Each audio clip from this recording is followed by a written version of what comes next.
Good day, and welcome to our webinar speaker series, hosted by the International Society for Industrial Ecology. My name is Preeth, and I will be your host for today's webinar titled Science Policy Interface in Material Flow Analysis, Lessons from Japanese and International Activities. The ISIE webinar speaker series invites leading practitioners and researchers from various subject sections to talk about the latest developments in industrial ecology.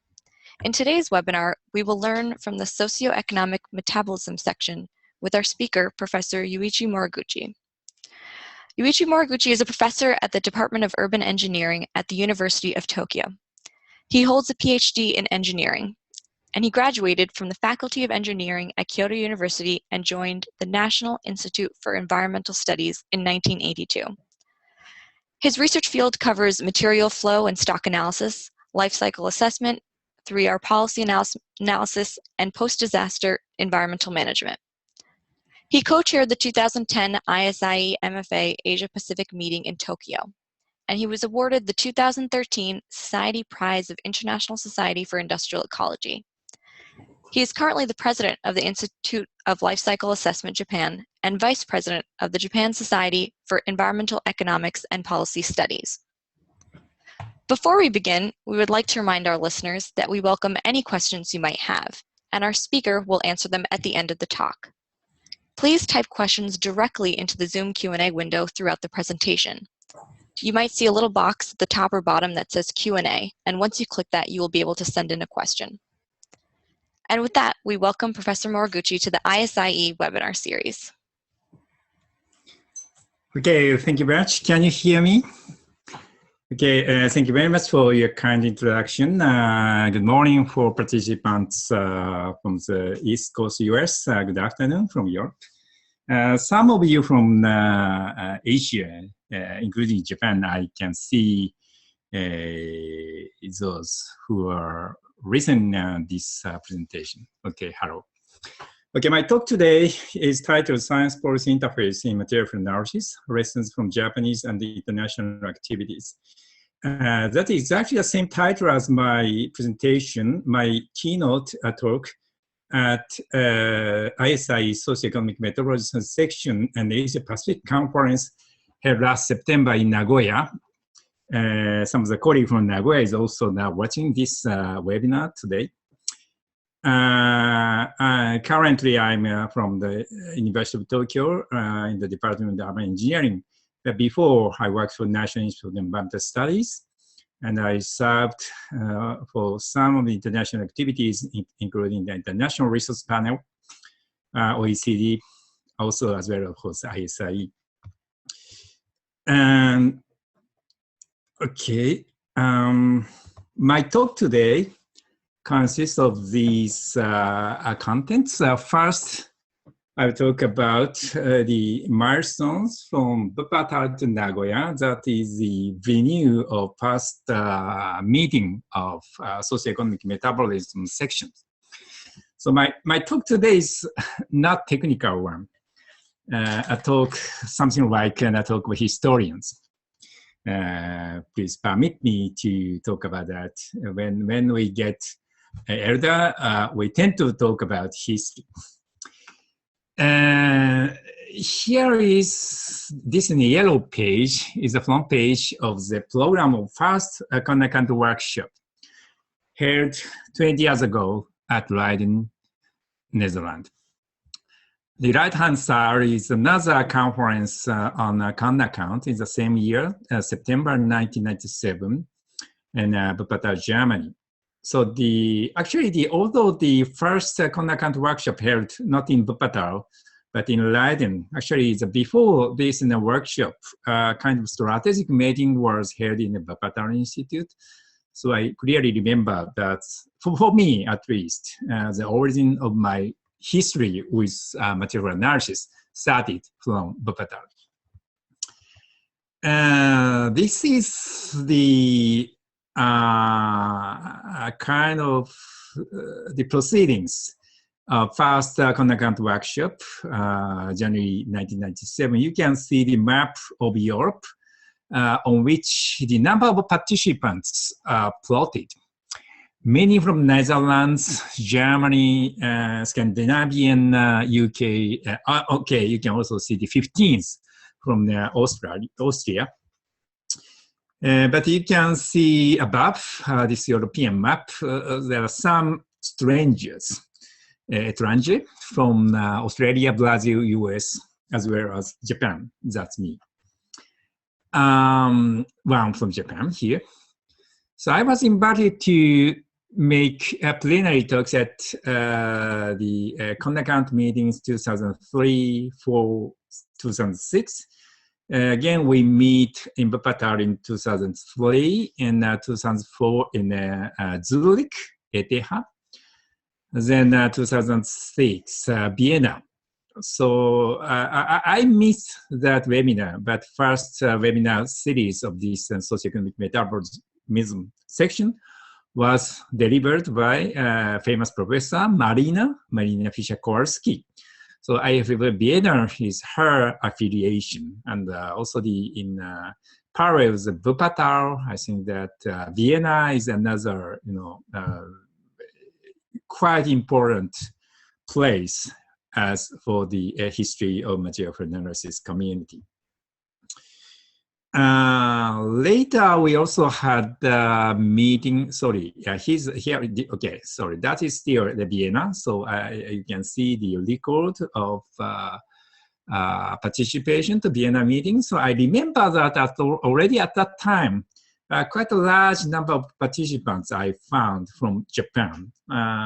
If I remember correctly, more than 10 from Japan, far away from Europe, already participated in these activities. We had a meeting in Prague in 2008. So you can see all the meetings since 1997 to 2008 were held in Europe. In 2010, for the first time, we had a ConAccout meeting outside of Europe in Japan, in Tokyo. So I was co-chair of this meeting, and that was also the first opportunity to host the ConAccout meeting with another meeting that is focusing on the Asia Pacific. So the outcomes from this meeting, some of the presentation was published as a special issue on the Journal of Industrial Ecology on growing giants.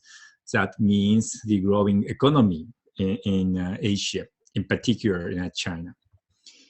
Here's a bit, sorry, that is a rather busy slide. That is the program of 2012 ConAccout conference in Darmstadt, Germany. As I mentioned before, 2010 conference, we had a joint meeting on ConAccout and Asia Pacific. But 2012 meeting was separated. Okay, we had the individual meeting, independent meeting for MFA ConAccout in Germany, and we had another meeting and 2012 meeting in Beijing, China. So at that time, I also had the honor to deliver a keynote for Asia Pacific. 2013, you may know that the first ISIE biennial full-size conference was held in Asia, not in Japan, but also in Korea. And at that opportunity, I had the honor to be given the Society Prize by ISIE. During that era, honestly speaking, I was not necessarily active in international activities in industrial ecology, because you might know that Japan was hit by a huge disaster in 2011, earthquake, tsunami, and a nuclear accident. So in a 2012 Beijing conference, I talked a little bit about unexpected challenges. That means my work against disasters. I also talk about the disaster waste management in 2013. That is quite a different topic, something very different from the usual issues of material analysis. Nevertheless, material analysis is also effective, useful in accounting of disaster waste management. So the material analysis is a quite, useful and a generic tool which can be used for various kind of issues. More recently, in 2014, we had a socioeconomic metabolism section meeting together with Asia Pacific Conference, not a part of East Asia, but in the Southern Hemisphere, Australia. You may know the famous industry ecology, Heinz Schandl. He was recently elected as the president-elect, next president of ISIE. So he is now in Australia. But when I first met him, he was in Austria with Marina Fischer-Kowalski in Vienna. And most recently, we had again the joint meeting of Socioeconomic Metabolism section in the Asia Pacific at Nagoya. The chair was Hiroki Tanikawa in Nagoya University.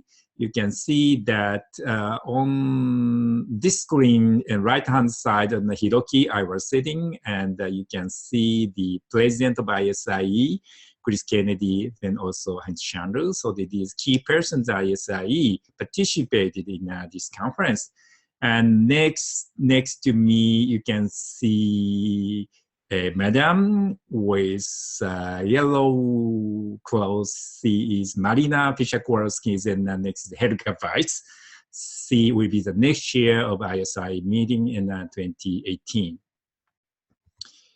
Okay, so based on this review, relatively lengthy review of history, I would present a bit more technical part of development of material analysis in industry ecology. On that topic, you can see another presentation material as a part of taking stock of industry ecology. Some of you who participated in ISIE Conference 2015 in University of Surrey, UK, may remember that we had the plenary sessions to review achievements of different school of ISIE. One of the topic was material analysis and waste management. And I and my co-presenter Seiji Hashimoto reviewed the progress in material analysis and its application to waste management. You can read the book, of course, a paper edition, this publication taking stock of industry ecology. But fortunately, this book is available online without any charge. That is an open access ebook, so you can learn everything, including material analysis and the other important issues of industry ecology, by visiting this website. This is the contents which I presented as a part of the plenary talks at Surrey. I reviewed the historical and institutional perspective of material analysis. Just I mentioned, but later on this webinar today, I also review not only the progress of ConAccout and the socioeconomic metabolism section, but also the institutional progress outside of ISIE. Then our talk with Seiji reviewed the empirical studies which covers different target waste streams or resource streams and material streams, including waste in general, construction and demolition waste, end-of-life vehicles and e-waste, metals in waste, phosphorus in waste, waste plastics, as well as review on the spatial system boundaries. We also reviewed the MFA-based policies and concepts for sustainable resource and waste management. Today, I also introduce briefly about the intergovernmental as well as national activities focusing on application of economy-wide material flow analysis MFA indicators. I concluded with current and future developments. Also, today I also a bit about the future directions. I recommend you to review or read this overview of the progress of economy-wide material analysis by Fischer-Kowalski and co-authors, including myself, Heinz Schandl, Stefan Bringezu, Helga Weiss, and so on. On this review, you can find this sentence that in 1969, you can see already 50 years ago, half a century ago, Bob Ayers, a physicist, and Alan Knieze, an economist, presented the first version of what much later in the 1990s will become material analysis of national economies. Actually, Bob Robert Ayers, he was the first recipient of ISIE Society Prize in 2003. And he published these books. Surprisingly, Bob and Alan Knieze's publication on economics and the environment about material balance approach, that was already translated to Japanese edition. Actually, the Japanese title is somewhat different. That is the economic theory on environmental capacity. But any quantification of environment or resource in the context of the sustainable economy that has started half a century ago already.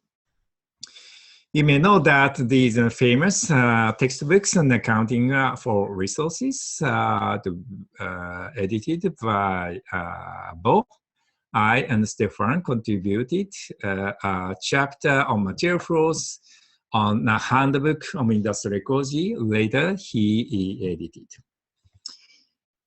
Okay, that is the extraction of the material analysis definition, which Stefan Bringezu and I contributed to the handbook of industrial ecology in 2002. Maybe I do not need to read it out, but at least I should emphasize that understanding the structure and the functioning of the industrial or society metabolism is at the core of industrial ecology. So then here is the definition of material analysis. And material analysis has often been used synonymously to material flow accounting. You may know that accounting is often done in the expertise in statistics. So now, at least economy-wide material accounting is a part of official statistics in some of the countries, in particular EU nations, member countries. In terms of institutionalization, I just mentioned that the material accounting is now official activities in the EU. But not only in the European countries, but also the OECD member countries. Of course, the majority is from Europe. OECD has been playing a key role in the policy-relevant use of material flow analysis. This table I quoted from the OECD's publication in 2008. That is a kind of guidance on material analysis for member countries. In this publication, they quoted the table, which was published on this in the handbook I just mentioned. In 2002 handbook, we had printed this table to classify the approaches of material flow accounting.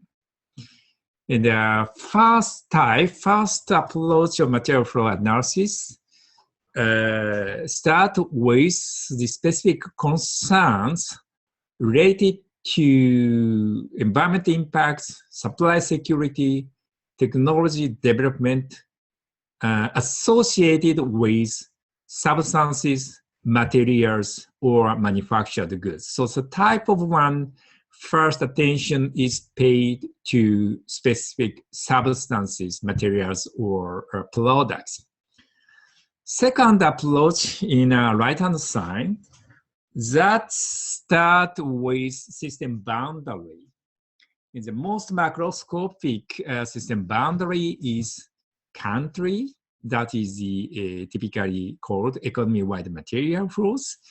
But in a smaller scale, we can set a system boundary to business, I mean companies, or economic sectors or industries. So coming back to the first approach, which focus on substances, that is often called as substance flows analysis. Of course, substance flow analysis is a part of material flow analysis. If material flow analysis is applied to products, that could be called as product flow analysis. But instead of differentiate SFA, PFA, we can call all of them as MFA. But more specifically, MFA of materials, raw materials, of course, that's kind of case study does exist. There are a slightly different approach, but all of you may be familiar with life cycle analysis. Life cycle analysis focusing on the life cycle of a specific products. But if we apply MFA to products, we are more interested in the flow of products, finished product itself, rather than the life cycle of the products from the raw material to waste.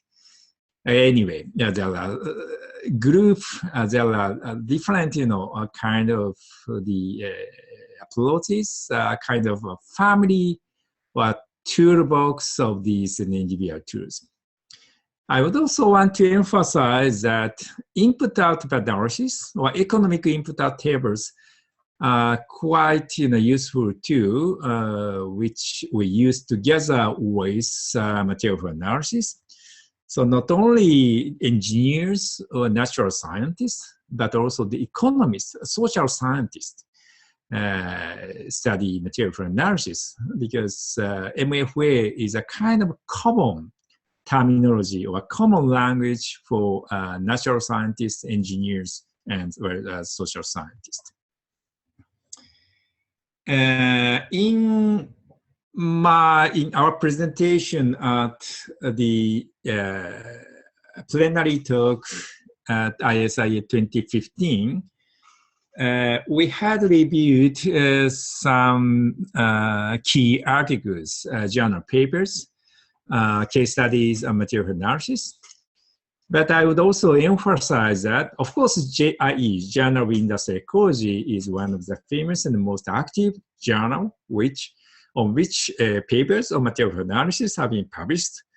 But actually, there are many other journals on which studies on material analysis have been published. One of the most active journals is Resource Conservation and Recycling. Okay, sorry, I have to say that was a result of search on Web Science by the keywords material analysis and waste or recycling, not on GIE, as of May 2015. I'm sorry that already that was nearly two years ago. So increasing number of papers is now being published. But you can see that many papers on the other journals, including the top journal like Environmental Science and Technology, Waste Management, this kind of waste-related journal. And also it is quite interesting to find that more than 10 articles has been published on Japanese Journal of Institute of Metals. So there are many metal case studies. And also, as I mentioned, social science field like ecological economics That is also one of the active fields for material analysis. What I reviewed the topic, I think that in the previous study I also read out these 7 sections. I do not have to repeat, but I would just emphasize that in the construction, demolition, or end-of-life vehicles, e-waste, these area of sectors or the products, that was one of the key sectors where waste management and the recycling policies in national policy as well as international policy, they pay much attention on this kind of sectors. Metals in waste, that is one of the hot topic to find the opportunity of making use of what we call urban mines. I'm not sure if this news is internationally known, but in a forthcoming 2020 Olympic in Tokyo, Olympic and Paralympic in Tokyo, we plan to produce gold medal, gold, silver, bronze medal made of recycled metals from small electronic appliances. I have been pushing it forward. Okay, and the next topic is international and science policy interaction in economy-wide MFA.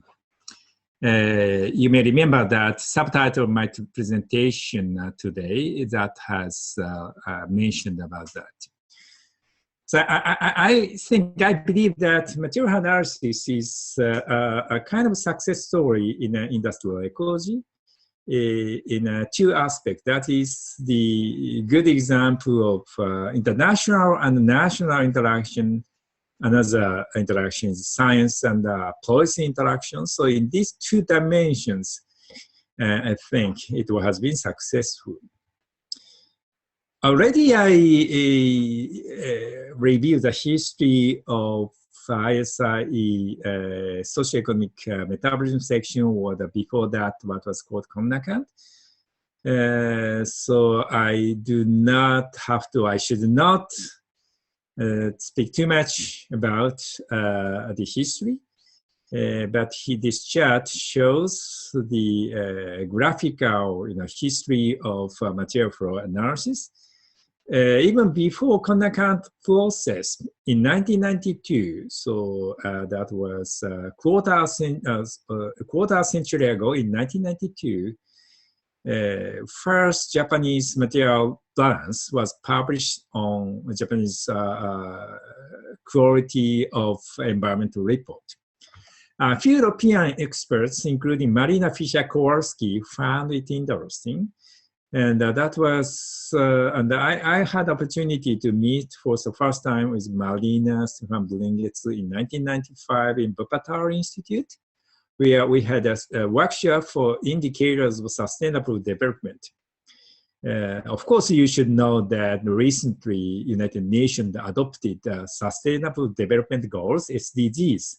But already in mid-1990s, we had active discussion on how to measure sustainable development. One of the approach was measuring the material flows. So the 4 industrial countries, representative for 4 industrial countries, agreed to initiate international joint study. That was between US, Germany, Netherlands, and Japan. And then in the second phase, Austria, Marina's team joined. So the first publication on the input side, input of resources, what is called the resource flows, that was published in 1997 from World Resource Institute. Second publication, which focused on the output side, titled The Weight of Nations, that was published in 2000. So in late 1990s, that was the first, starting period of international joint activities within both governmental and non-governmental research institutions. After 2000, since during last 1 or 2 decades, more institutionalized activities with international institutions like OECD, G7, G8, European Union countries that has become more active. And I will later introduce about our recent activity of International Resource Panel.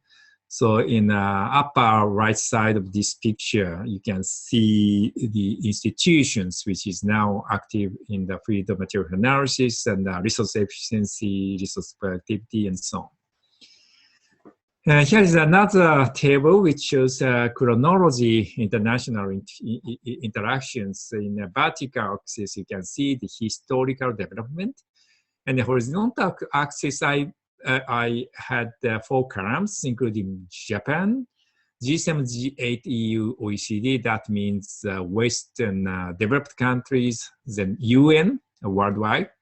Then in the right-hand side, I had listed up key names of research institutions, including Wuppertal Institute, IFFB, and my previous affiliation, National Institute of Environmental Studies, Japan. And of course, ISIE you can find, but the year ISIE established is 2001. So the late 1990s, that was a period where materials analysis studies became active, and that is a kind of preparatory stage of the establishment of ISIE. Before that, we had the Garden Conference on Industrial Ecology since 1998, if I remember correctly. So the year around the year 2000, that was really the origin of institutionalization of industrial ecology and material flow studies.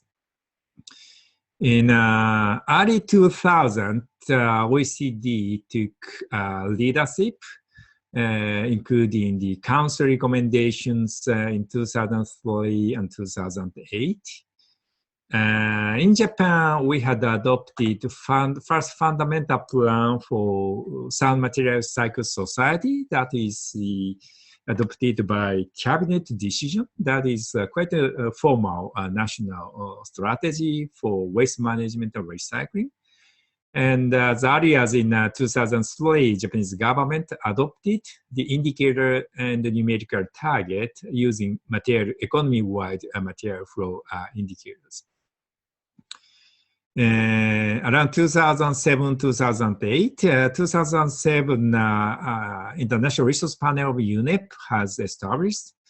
2008, that is another epoch-making year where OECD UNEP Resource Conference, Efficiency Conference was held. OECD adopted second council recommendation, and also Japan was a host of G8 at that time, including Russia. Environmental ministers meeting was organized in Kobe, Japan. 80 years later, 2016, last year, we had Japan again was the host of G7, president of G7. And after the long interval of since the 2009 environment ministers meeting in Italy, we had reconvened environmental ministers meeting in Japan, and we adopted a Toyama framework for material cycles. So the MFA is of course useful too for material cycle and recycling policies. So the MFA has made a remarkable progress in parallel with policy development in recycling, waste management, or more broadly speaking, sound material management. 2008 OECD recommendations, including the recommendation to member countries, including the use of information about the material flows and their environmental impacts for planning purposes, as appropriate in the national context, including, for instance, using such information for target setting. We try to put into target setting in this sentence, but there are some objections or some cautions from some of the countries. So there are several phrases before target setting, but anyway, in the national context, sometimes we can, when appropriate, we can use that. I would not read other part, but you can see that the OECD tried to push material flow analysis forward for application to policies.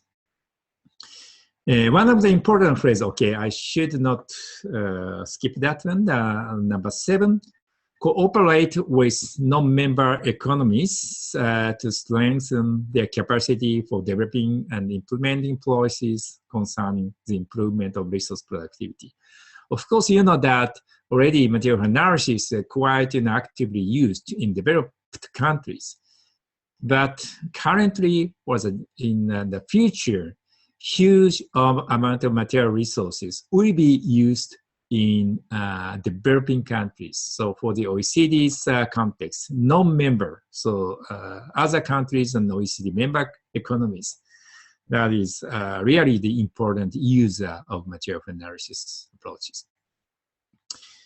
Because of the limitation of time, I've just very briefly introduce the Japanese activities in target setting and review of material analysis-based indicators.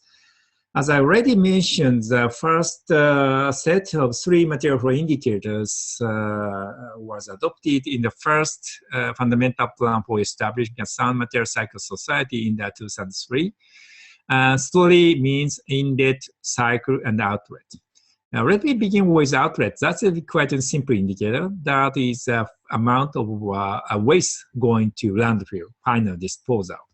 You can see that was a remarkable reduction. The more recent landfill amount is less than 1/5 of 20 years ago.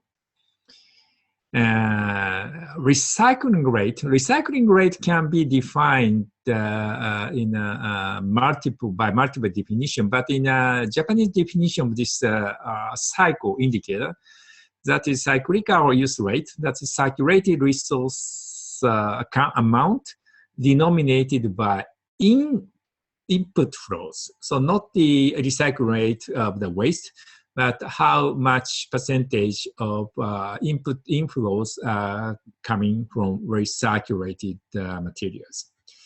The first indicator, that is resource indicator, a resource productivity indicator, GDP denominated by direct material input. But we had found some of the shortcomings of DMI, because you can see in this lower left bar graph, you can see in upper left graph, our resource productivity improved drastically. That's mainly because of the structural changes of our economy, of final demand for materials. Because non-metallic minerals in this gray bar, that has been reducing significantly because of the saturation of the infrastructure. So apparently our resource productivity improved, but that is mainly because of the heavy materials, construction materials. So in order to avoid the misunderstandings of this apparent improvement, in a second fundamental plan adopted in 2008, we adopted resource productivity indicator excluding construction minerals. So you can see that in that case, the amount of the resources, fossil fuels, metals, biomass, total sum of these 3 categories are rather stable compared to the total sum, including the non-metallic minerals. So I think that in this alternative indicator shows better about the reality of our resource productivities. More recently, we also adopted resource productivity in terms of raw material equivalent to avoid the underestimation of our material requirement associated with imported products or the refined materials. Japan is heavily dependent on importation of the resources, raw materials, as well as manufactured product recently. So, in order to more neutrally evaluate our resource efficiency, we better adopt also raw material equivalent indicators, not only direct material input. Next, almost last talking about one is a recent event in the science policy interactions for resource efficiency. As I already mentioned, we had the environmental ministers meeting last year to Toyama, Japan. But that is a kind of follow-up activities in the G7 president, Germany in 2015. Some of you may know that G7 leaders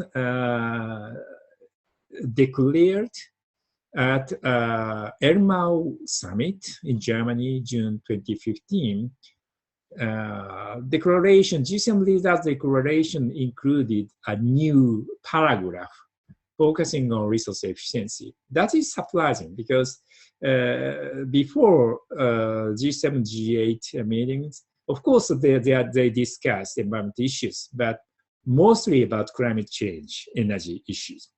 So resource efficiency was first put onto the table of G7. They mentioned about the COVID real action plan in 2008, and they proposed to start the G7 alliance on resource efficiency. And also the G7 leaders asked UNEP International Resource Panel to prepare a synthesis report on resource efficiency. Also, they asked the OECD to develop policy guidance report. G7 Alliance, that is a kind of platform for exchange good practice in member countries. We had a kickoff meeting in 2015, October 2015 in Berlin. And also at that opportunity, I, as well as Marian Charo in Yale University, previous president of ISIE, had the opportunity to talk about science policy interface to contribute to resource efficiency initiatives in the G7. Under the presidency of Japan, we had a workshop in Yokohama in February 2016 for the topic of international collaborations. I didn't include that slide in today's set of slides, but more recently in December 2016, another workshop, G7 Alliance workshop, was held in Tokyo, Japan. The topic was the kind of the win-win strategy between resource efficiency and low carbon society, LCS, climate change issues. Maybe just a few words about the International Resource Panel that was established in 2007. And I just retired quite recently after 9 years terms of appointment. But another member from Japan, Seiji Hashimoto, is the current ongoing member of International Resource Panel. And IRP have been published a report to provide independent scientific assessment of the environmental impact due to the use of resources over the full life cycle. As is the case of IPCC, International Resource Panel is intended to advise governments and organizations on ways to reduce these impacts. Here is a relatively long list of assessment reports by UNEP International Resource Panel. I had highlighted with red font two or most recent publication in 2016. One is Global Material Flows and Resource Productivity. That's a quite comprehensive set of national economy-wide material flows data covering not only developed countries, but also other countries in the world. The key author was Heinz and Marina. And at the bottom, you can see the resource efficiency report that is subtitled Potential and Economic Implications. That was the report requested by G7. Here is a cover page of resource efficiency report. You can also visit the IRP website to read. I just get Japanese edition today. Japan Ministry of Environment, Japan is quite active in this field, and they had provided a budget to translate it in Japanese. So now we have Japanese edition of this UNEP IRP report as well as OECD policy guidance. Because I'm running out of my time, so I would skip next few slides. That was the extraction of some of the key message from this resource efficiency synthesis report from UNEP IRP to G7. But maybe I would just introduce you that this report emphasizes the importance of system thinking and nexus issues because policies often policymakers do their job independently or sometimes fragmentedly. Well, English word, you may know that silos. Silos is the tower for the storage of some agricultural products. So you cannot see the next around himself. But in our industrial ecology, or when we consider the sound management materials, we often have to think horizontal nexuses. Use of one type of resources is quite, closely linked with the use of other resources. Sometimes we had a trade-off between the one issue to another. A typical case is the use of rare metals for low carbon technologies. But we have to seek the win-win opportunities for resource management and carbon management. So in order to do that, we need to make a good policy, good scientific research to balance a resource or sector-focused approach with a more cross-sectoral, cross-resource, and full supply chain perspectives. Okay, because I have already spent more than 45 minutes, so let me conclude just a few slides. Future directions. There are many possible directions to which material analysis studies is going. Recently, I myself and my group are more interested in stocks rather than flows. There are many other, possible directions to explore. So you, at least, in particular, the young scientists, young industrial ecologists, may try to explore new horizon of material flow studies. Here is a chart which we presented, our group presented our material stock analysis. Now we are comparing the multi-dimensional database on our material stocks. What kind of materials accumulated in society by what kind of goods and products in which sector. So urban mines we can find where our urban mine exists by this kind of a database. And we quantify the increase of material stocks in different sectors.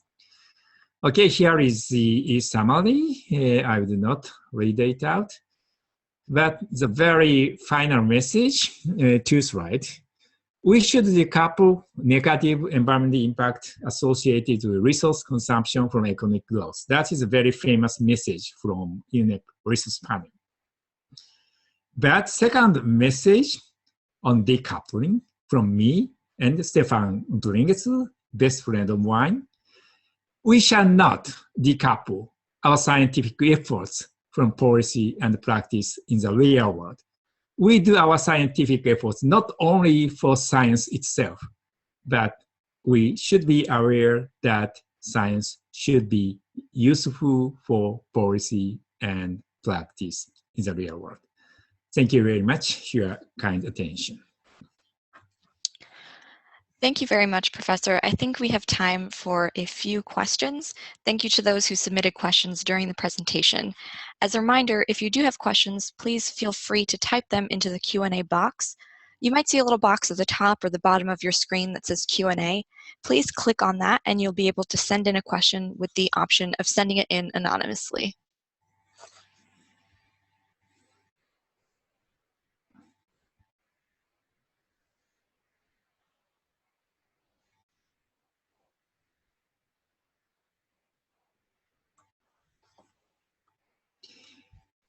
I've already found two questions on the screen.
I think since we're getting close to the close of the webinar and we want to get to as many questions as we can, maybe we can start with the questions that have already been asked.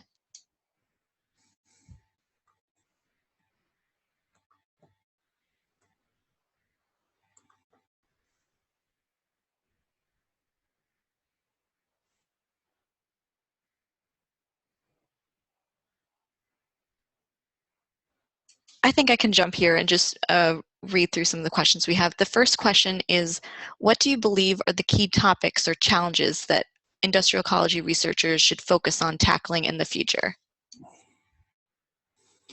Okay. Yeah, this question is closely linked with my final remarks. Okay, let me.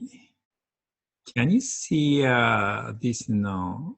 Still, this screen is shared with audience. Okay, so maybe because of the limitation of time, I did not explain about the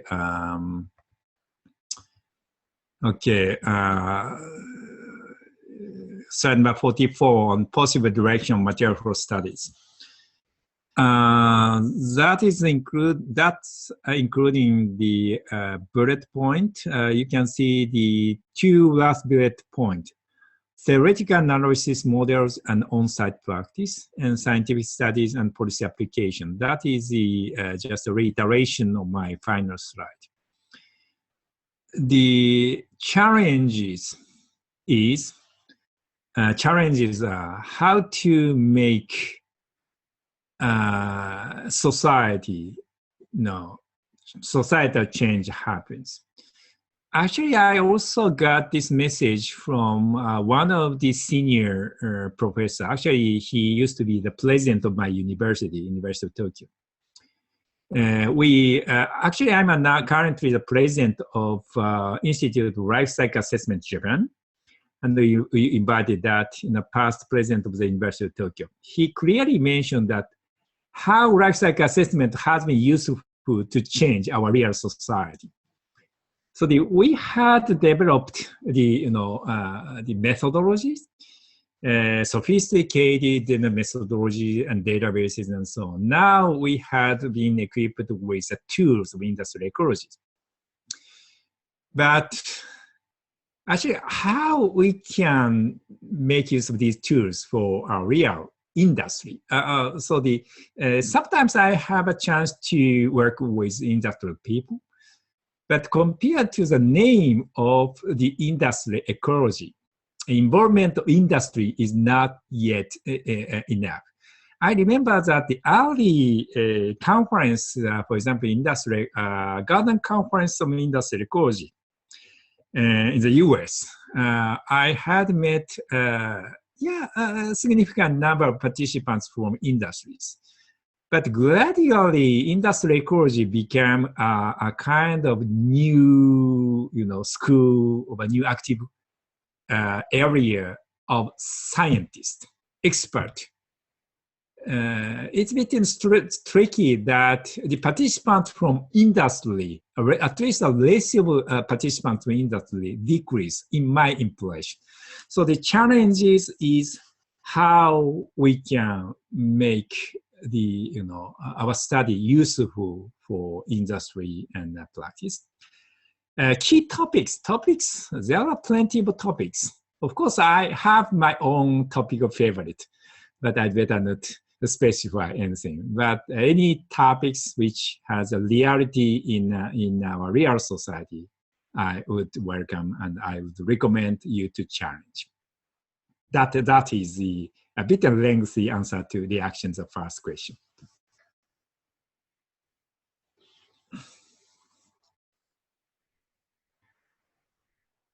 May I proceed to the next question, or should I wait for some other questions? I think we are creeping up on the time limit, so I think we can just take this one next question before we close. Okay, what are the major issues, problems with MFA? There are many. One is, of course, the data availability. Okay, so as I mentioned, the economy-wide material flow analysis is already institutionalized in European Union member states. That is quite a macroscopic economy-wide level material analysis. And my point is linked to my reaction to first question on key challenges. In order to make material studies useful for industry, we need microscopic databases. But in that case, we face to the problem of data availability, accessibility of data, because of the kind of secrecy of the industry activities and so on. So we can make a macroscopic study by available macroscopic statistics, but in order to make sure that the MFA is useful in a micro level, how we can get the useful data, that is a big challenges. In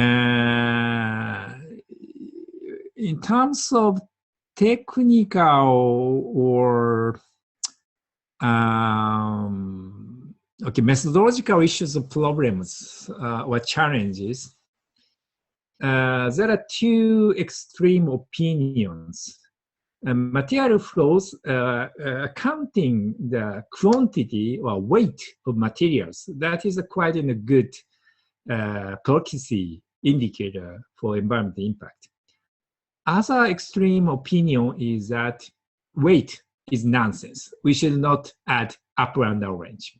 I believe that also both apple and orange is a part of fruits, family of fruits. That's okay, but we often add the precious metals and sand, rocks, and so on, stones. Sorry for a noisy announcement that university administration encouraged me to leave the campus. It's already 10 p.m. So without prior permission, I cannot stay longer. That is this is a noisy announcement. I'm very sorry. If you plan to stay on campus any longer, please. Well, thank you very much, Professor Moriguchi, for joining us today. I think that we're approaching our close, and that concludes the talk on science policy interface and material flow analysis. And thank you to our listeners for submitting questions. Please stay tuned for our next webinar on March 31st at 8 a.m. Eastern, the same time, for a presentation by Professor Zhezhan Zhu on green development in China. Thank you again, and good day.